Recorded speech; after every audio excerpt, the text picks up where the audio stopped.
Glória a Deus, aleluia. Cumprimento a igreja da paz do Senhor, amém? Amém. Irmãos, eu gostaria que vocês abrissem suas Bíblias em Filipenses.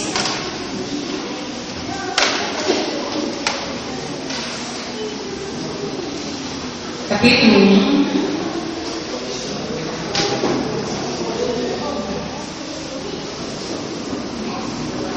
Enquanto vocês estão procurando, eu gostaria de dizer que é motivo assim, de muita alegria, né? Essa oportunidade que o Senhor tem dado no dia de hoje. E o pastor estava falando e eu fiquei só pensando na coisa, porque Deus ele tem um chamado, ele tem uma obra, não adianta a gente correr, porque há um tempo determinado para todas as coisas na face dessa terra. Então, se Deus determinou um chamado na sua vida, você pode querer lutar para todos os lugares que você quiser, mas não vai adiantar, porque você já é fisgado do Senhor. Amém? Então, o que nós temos que fazer é esperar que no momento certo todas as coisas vão acontecer na nossa vida. Então, eu glorifico e agradeço ao Senhor, porque já era a promessa da minha vida e muitas vezes eu tentei, mas não adianta, porque quando a gente tem que fazer, não tem como a gente correr. Amém? Filipenses capítulo 1. A partir do versículo 12, que diz assim: quero ainda, irmãos, cientificar-vos de que as coisas que acontecem têm antes contribuído para o progresso do Evangelho, de maneira que as minhas cadeias em Cristo se tornaram conhecidas de toda a guarda pretoriana e dos demais irmãos. E a maioria dos irmãos, estimulados no Senhor por minhas algemas, ousam falar com mais desassombro a palavra de Deus. Amém? Irmãos, o Senhor ministrando essa palavra no meu coração há muito tempo, porque eu já sabia que essa oportunidade, você não pode se sentar, fica à vontade. Eu já sabia que essa oportunidade um dia ia chegar e eu já vi buscando, né, do Senhor o que eu iria compartilhar com a igreja. E aí, nessa passagem, o que me chamou a atenção é o versículo 13, que fala assim: de maneira que as minhas cadeias em Cristo se tornaram conhecidas de toda a guarda pretoriana. Alguém aqui sabe me dizer o que é a guarda pretoriana? Quem sabe, levanta a mão. Quem sabe? Quer contar o que é? A guarda do palácio, soldado. Isso! Irmãos, eu fiz uma pesquisa sobre a guarda pretoriana, porque é sobre isso que nós vamos falar nessa noite. Mas, para que não fique assim, o que é a guarda pretoriana, como que funcionava, eu puxei eu fiz alguns estudos, assisti alguns filmes, e eu fiz um pequeno resumo do que era a guarda pretoriana. E eu vou ler para vocês. A guarda pretoriana de Roma foi uma das unidades militares mais prestigiadas do mundo antigo, formada por soldados escolhidos a dedo. Os pretorianos são conhecidos por terem servido a guarda-costas dos governantes romanos, mas eles também foram utilizados em muitos outros serviços. A guarda pretoriana lutou ao lado das legiões em campanha de guerra, sufocou revolta dos povos conquistados e acalmou os ânimos dos protestos. Além disso, serviu como segurança em espetáculos de gladiadores e corridas hípicas. A guarda pretoriana teve participação decisiva em muitos eventos da história romana, como, por exemplo, o assassinato de Calígula. A guarda pretoriana era usada pelos imperadores como um instrumento de validação das suas leis, pela força, usando-os, por exemplo, para mandar matar os inimigos. Ou seja, os imperadores, eles faziam as leis que eles queriam. E a guarda pretoriana era uma guarda especial, era a guarda do imperador. É como se, por exemplo, nos dias de hoje tem a polícia militar e tem o batalhão especial. Então, para ser um pretoriano, ele tinha que passar primeiro pelas legiões. Ele se destacando da legião, ele entraria nessa tropa de elite conhecida hoje como nos dias de hoje, né? As legiões, a guarda pretoriana era formada mais ou menos em torno de 8 a 9 mil soldados. E o que o imperador falava era lei. E normalmente eram tragédias e mortes que aconteciam. Por quê? Se vocês forem assistir depois, procurem assistir filmes da Roma Antiga, de Nero, cada coisa que eles faziam, que era assim, a gente ficar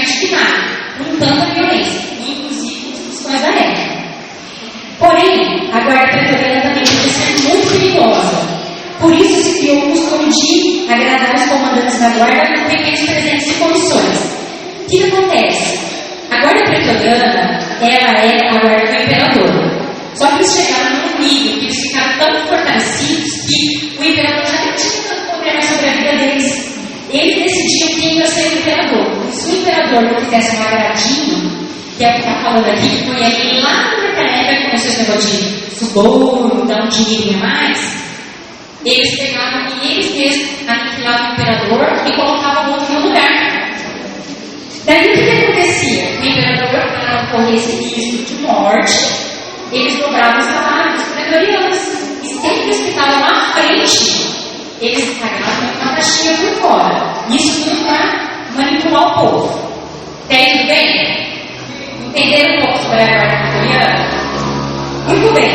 A guarda pretoriana eram homens fortes, homens temidos, feitos para a guerra. Não era qualquer um que fazia parte. Aí eu pedi para o Gabriel soltar um vídeo ali, só para vocês terem uma noção pequena de como os pretorianos agiam naquela época. Bom, presta bem atenção.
Deu para vocês entenderem mais ou menos o que era um pretoriano? Vocês acham que homens como eles tinham um coração fácil de lidar? Pessoas acostumadas a matar, a destruir vidas, sem nenhuma dor, sem nenhum sentimento, pessoas que eram preparadas para simplesmente matar. E normalmente eles matavam pessoas que não tinham culpa de nada que acontecia naquela época. E Paulo foi preso. E quando Paulo escreveu essa carta à igreja de Filipe, ele estava preso em Roma. E o versículo 13 que as minhas cadeias em Cristo se tornaram conhecidas de toda a guarda pretoriana. Irmãos, baseado na experiência de Paulo, como seria a minha reação se eu estivesse no lugar dele? Como seria a sua reação se eu estivesse no lugar dele? Hoje eu fiquei pensando o dia inteiro. Eu falei, meu Deus, quando a gente fala das coisas de Jesus, todo mundo imagina, Jesus conseguiu suportar, afinal de contas ele era Jesus, porque as pessoas não conseguem assimilar que Jesus esteve na terra como um homem, sentiu as mesmas dores, teve os mesmos sofrimentos, mas a gente ainda consegue entender, a pessoa não conseguir assimilar. Mas e Paulo? O que Paulo tem de diferente de nós? Paulo não tem diferença nenhuma na gente. A única diferença é que ele teve ousadia. Ele entendeu para que ele foi chamado. Paulo era o maior perseguidor que existia na época. E quando ele teve um encontro com o Senhor Jesus, nunca mais ele olhou para trás. Ele seguiu em frente àquilo que foi chamado. Ele passou por muitas provas. Ele foi preso algumas vezes. Nessa prisão que ele estava, ele ficou 2 anos atrelado ao guarda. E eu fico imaginando uma coisa. Paulo, o dia inteiro preso, como que ele ficava? Algemado ali e um pretoriano do lado dele. Além de toda a guarda que ficava ali, sempre ficava atrelado a Paulo o tempo inteiro. E eu pensando, meu Deus, o que ele poderia pensar? Porque eu pensaria, talvez a maioria das pessoas. Eu saio, eu ando para a rua, eu prego a palavra, eu falo do amor do Senhor e hoje eu estou aqui. Vocês acham que Paulo teve esse pensamento? Teve esse pensamento, irmãos? Não teve. Sabe por quê? Porque tudo que acontecia na vida dele, ele tirava proveito para falar do amor do Senhor. Ele não deixava escapar uma oportunidade de falar. E não importava para quem. Eu fico pensando, meu Deus, Paulo poderia ficar, Senhor, o Senhor acha que está certo? Eu ficar passando por toda essa situação. E muitas vezes nós ficamos assim. Senhor, o Senhor acha que está certo isso que eu estou passando? Afinal de contas, eu sou dizimista e está faltando alimento na minha casa. Eu sou ofertante, eu não tenho dinheiro para aquilo. E eu sou fiel e eu estou doente. E a gente começa a contestar com o Senhor. E o que o Senhor está querendo dizer para nós nesta noite? Para de ficar contestando. Ele sabe de todas as coisas. A Bíblia fala que todas as coisas cooperam para o bem daquele que ama Deus. Então essa situação que você está passando agora vai cooperar para quem? Para o meu bem? Para o seu bem. As minhas situações cooperam para o meu bem. A sua, para o seu próprio bem. Muitas vezes você pode não entender por que tanto sufoco, por que tanta aflição. Se Paulo não tivesse ficado aqueles 2 anos preso, a gente não teria hoje essa referência.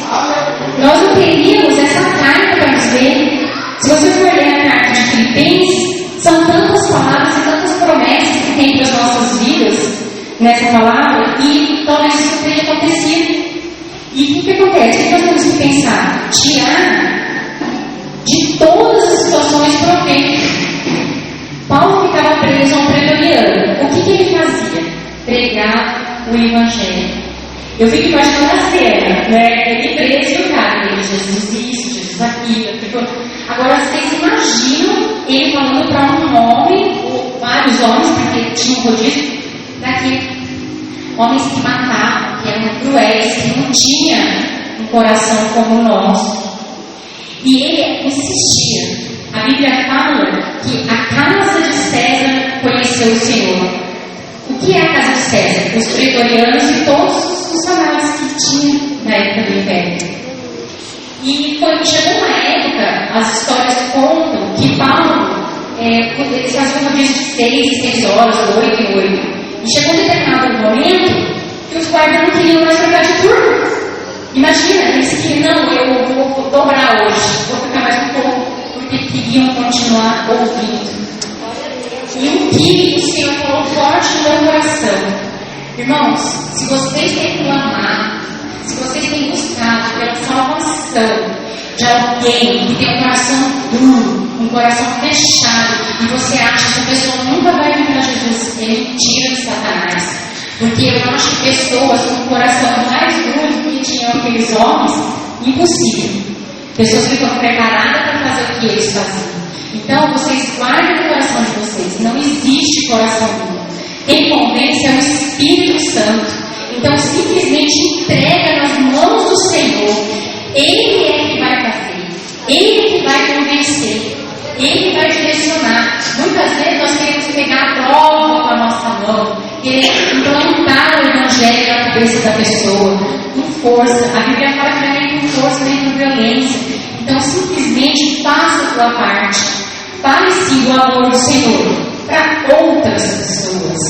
Entenda? Ganhe os teus vizinhos, ganhe o pessoal que trabalha com você, tenha uma boa conduta, porque todos nós estamos cansados de ouvir falar que nós governamos as pessoas pelas nossas atitudes. Não adianta a gente ficar aqui de segunda a segunda e sair daquela porta e não ter atitude de cristão.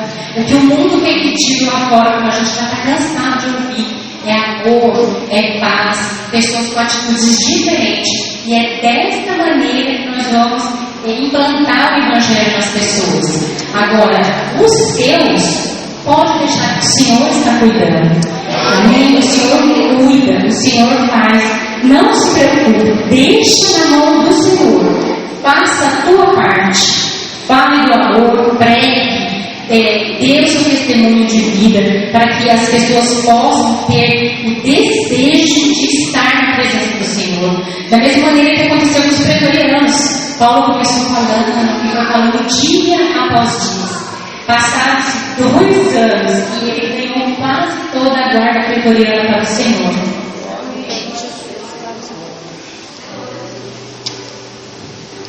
E o que nós tiramos de lição, né? Que não tem impedimento para o nosso Deus. Deus, Ele está no controle de todas as coisas. E outra coisa importante que nós temos que tirar da nossa vida, irmãos, aquele espírito de autocomiseração. Coitadinho de mim, eu estou passando por essa prova, ninguém está me vendo. Ai, parece aquela hiena dizendo, ai céus, ó terra, ó vida. Irmãos, para com isso. Para, problema todo mundo tem. Você tem que ter entendimento que a vida não gira em torno somente do seu problema. O seu problema já está na mão do Senhor.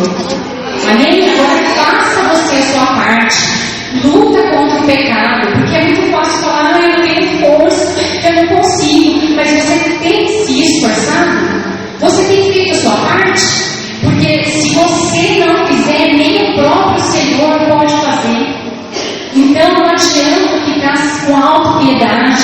Sabe, as pessoas ficam assim, eu estou com esse problema, ninguém olha para mim, ninguém me vê, ninguém me ama, ninguém me quer. Gente, chega. Aquele que te ama e aquele que te quer já morreu por você na cruz. Amém? Você já está livre. A palavra fala que a partir do momento que nós aceitamos o Senhor, nós já estamos libertos. Então toma posse da sua libertação. Eu não sei qual é a área que você tem buscado para se libertar, mas você já é livre. Basta você se posicionar. Nós precisamos ter essa consciência.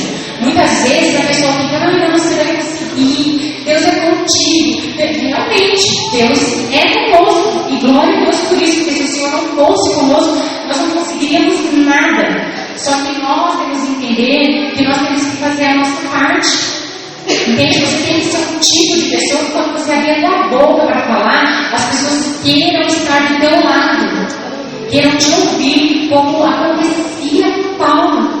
Pensa a cena, aqueles brutamontes brigando para ficar se enquadrando Paulo no Evangelho. Vocês conseguem simular essa cena? Homens cruéis que o Espírito Santo tocou no coração. As histórias contam que existiam determinados momentos, enquanto os guardas não estavam trabalhando, eles saíam pela cidade com os familiares e a notícia foi se espalhando por toda a cidade. E todo mundo ficou sabendo que existia um homem especial preso naquele lugar. Então, irmãos, não importa a situação que nós estamos passando hoje, nós temos que levar a palavra do Senhor. E você tem que dar certeza que a pessoa vai ter vitória, porque ela não vai ter, porque a palavra do Senhor nos garante. A vitória é nossa, desde que nós nos conscientizamos com as temos que fazer a nossa parte. Porque muitas vezes nós barramos as bênçãos do Senhor sobre as nossas vidas e aí a gente quer colocar a culpa em outras pessoas. Entende? É culpa do irmão, é culpa do pastor, é culpa da igreja, e aí a gente consegue culpar todo mundo. E nós não reconhecemos que o erro sou eu. Entende? Eu não sei o que cada um passou detalhadamente. Eu sei o que eu passei. E algumas pessoas aqui também sabem. E se hoje eu estou aqui, é para a honra e para a glória do Senhor. Porque tudo aconteceu para que eu me desviasse. Porque vocês imaginam a situação, só para vocês entenderem. Eu tinha um casamento que era promessa de Deus. E aí chegou um determinado momento que o meu ex foi embora com outra mulher. Se eu fosse uma chorandona na fé, uma bebezinha na fé, o que eu ia fazer? Deus, como o Senhor permitiu? Ia colocar toda a culpa em Deus e ia sair da presença do Senhor por uma culpa que Ele não tem. Sabe por quê? O meu casamento era de Deus, sim. Só que a nossa vida é feita de escolhas. Ele escolheu errado e Deus não tem culpa disso. Amém, igreja? Então que vocês venham tomar cuidado com o tipo de escolhas que vocês estão fazendo. Porque as escolhas vão deduzir tudo que vai acontecer depois. Porque a Bíblia fala que aquilo que a gente planta, não tem como você plantar milho e colher feijão. Se você quer colher feijão, plante feijão. Se você quer ser amado, dê amor. Se você quer ter carinho, dê carinho. Se você quer ter alguém para conversar, ouça as pessoas. Entenda? Se você quer colher, você tem que plantar.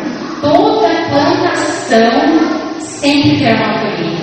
E se você plantar contenda, intriga, fofoca, confusão, o que você vai colher? Entende? É muito sério. As pessoas costumam somente olhar as coisas naturais.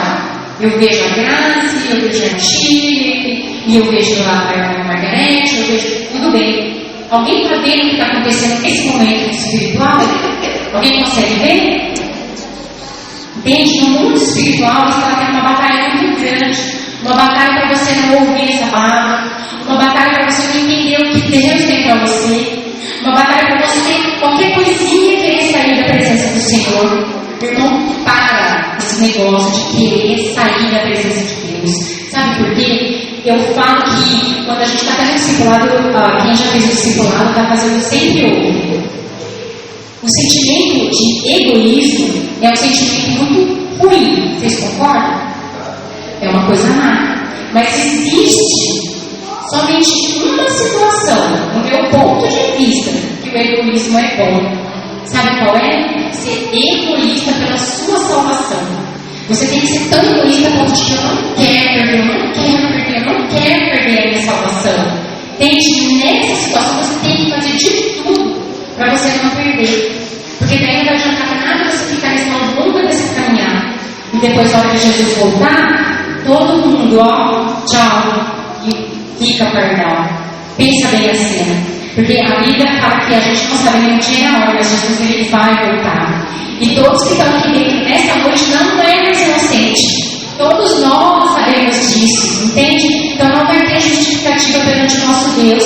Ai, Senhor, mas eu não sabia. Pois hoje você está sabendo. Quem não sabia está sabendo agora. Se Ele voltar hoje e nós não se acalmarmos na presença dEle, não tirar essas coisinhas, esses embaraços, irmãos, Jesus vai voltar. E quem tiver errado vai ficar.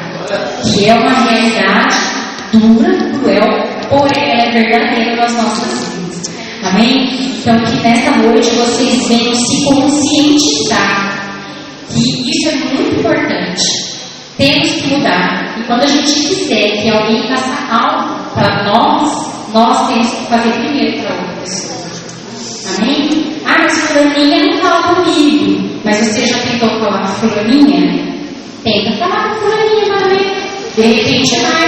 Às vezes você fica esperando que a pessoa tomar uma atitude. Gente, nós temos que tomar atitude. gente. Afinal de contas, a gente vem neste lugar, nós estamos aprendendo dia após dia.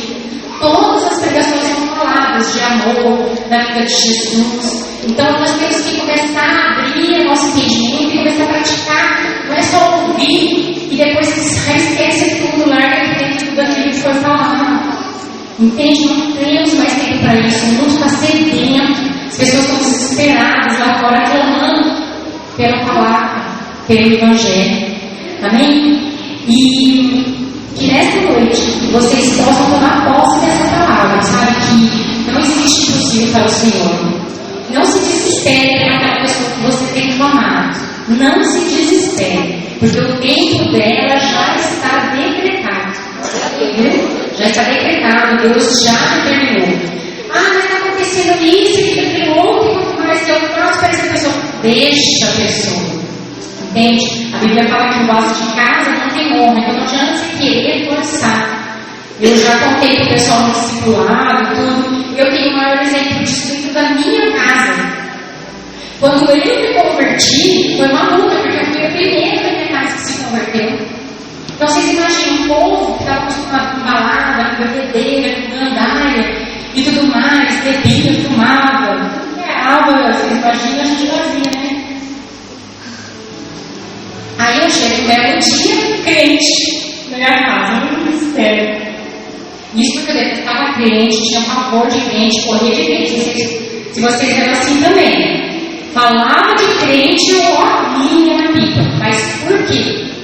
Porque eu tinha referencial de crente de má conduta. Quando eu era adolescente, eu fiquei sabendo de um cara que ele vivia pregando o amor de Jesus para mim, porém o cara batia na esposa, ele traía ela e fazia um monte de coisas erradas. Quando ele veio para mim, eu fumava tudo, ele veio falar, você não pode fumar, senão você vai para o inferno. Aí eu pensei, será mesmo que eu vou para o inferno fumando ou você está adulterando? Entendeu? Então olha para vocês verem, eu poderia ter me convertido bem antes se eu tivesse tido um testemunho de uma pessoa. E o que acontece? As pessoas olham o tempo inteiro. Lá na fábrica que eu trabalhava, tinha uma menina que era crente, porque quando eu me converti, eu trabalhava lá. Aí depois, o que acontece quando eu me converti? Quer implantar o evangelho em todo mundo. E eu olhava lá naquela sessão lotada de mulher e falava, meu Deus, eu estou pro inferno. Porque daí todo mundo é pro inferno, né? Aí eu saí pregando o evangelho, falando. Daí, quem já me conhecia, já falava que assim, e eu virar crente para ficar que nem a fulana, falava não, eu falava que a gente conhece. Entendeu? Eu me converter para ficar que nem ela, eu prefiro ficar com a minha vida mesmo. Então, quer dizer, irmão, um mau testemunho. Foi isso aqui, ó, para mim poder falar, graças a Deus, que eu era de um jeito que todo mundo conheceu, e depois, quando eu me converti, para a glória do Senhor, houve uma verdadeira transformação na minha vida. Por conta disso, as pessoas se achegavam, mas se dependesse de testemunhos dos antigos, não tinha como. Entendeu? Então, o que acontece? Não queira, porque é convertido, querer implantar o evangelho forçado, ora, porque eu começou a afrontar dentro da minha casa. Com quem? Quem consegue adivinhar? Quem consegue adivinhar que eu afrontava dentro da minha casa? A mulher que cai todo domingo aqui. Entendeu? Vocês imaginam a situação? Ela chamava eu de fanática. Essa fanática, você não deixa, você está ficando louca, você está fanática. Gente, mas eu aprendi logo de cara que não adiantava lutar. Gente, era só oração e foi o que fez. E hoje, para a glória de Deus, olha minha mãe aqui comigo. Amém? Todo domingo, todo dia, tem muito é chão. Por quê? A presença do Espírito Santo, mas tanto eu orei, tanto eu busquei para minha mãe estar na presença do Senhor. E da mesma maneira que a minha mãe está, eu tenho familiares meus que estão por mim, eu creio nisso. Então não desanima, não desista, não ache aquele coração duro que não vai aparecer. Vai, em nome de Jesus, vai. Porque Deus, Ele é poderoso. O controle do céu e da terra nas mãos do Senhor. Amém? Então que vocês venham parar com esse negócio de coitadinho de mim. Não. Fica firme na promessa do Senhor. Aconteça o que acontecer. não tire o foco. Seja egoísta, eu quero a minha salvação. Amém? Clame para o Senhor somente a tua salvação. E tem em Romanos 4:20 também, que é uma coisa super legal. Eu falei para vocês, não precisa ler. Em Romanos 4:20 fala bem assim, ó. É fala de Abraão. Ele não duvidou por incredulidade da promessa de Deus, mas pela fé se fortaleceu, dando glória a Deus. Amém? Então, que independente da situação que tiver acontecendo na sua vida, dê glória a Deus. Amém? Dê glória a Deus, porque a Bíblia fala, Romanos 8:28, que todas as coisas cooperam para o bem daqueles que amam a Deus. Amém? A sua situação, no momento certo, Deus vai fazer. Apenas espere, fortalecidos e dando glória a Deus. Amém? Se coloque de pé, por favor.